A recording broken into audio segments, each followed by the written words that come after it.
আমার তারিক মামা গরু ধরতে পারলে আস্তে আস্তে ধরেন না গরু দৌড়াচ্ছে রে। এটা যোগ লাগবেন ঠিক আছে জি স্যার কই দাও নিডল দাও এই নিডল দিলে করে কিন্তু গোল ঝাপাট ফে তো মানে ভিড় ভাই ধরেন এই ধরেন এখানে একজন চাপ দেন, ভাই এখানে একজন চাপ দেন,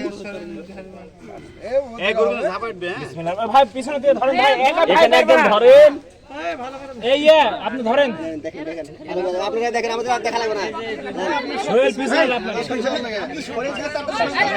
এই হুজুর এই আমরা দেখি না আমরা দেখতে পাচ্ছি না তো স্যার আমরা কিছু দেখতে পাচ্ছি না স্যার কেন এখান থেকে কত সুন্দর দেখাচ্ছে দেখতে হবে নাকি এটা কই হয়নি তো ভাই, হয় না স্যার ওই যে এটা হয়েছে, ওটা মনে হয়। হ্যাঁ, ওটা হয়েছে। এই ব্যাটা দিলে কি হচ্ছে? এই কি হচ্ছে? যাচ্ছেন না? আর তোমাদের হাতে করে আসো না কে কে করতে হয় সংস্কার আছে এই তো ছেলে আছে আসো। এটা এমনি ডাক্তার আর এমনি ডাক্তার না এমনি ডাক্তার হয় কোনদিন নতুন কাগজ দেয়া আছে ভাই নতুন কাগজ দেয়া আছে লেখাপড়া করে ডাক্তার আছে এই চলে আসছে দেখছো এই কিন্তু খারাপ মারলো স্যার ওরে চলো খাড়াই তোমার স্যার খারাপ মারবো খাড়া মারলে তো রক্ত চলে আসবে।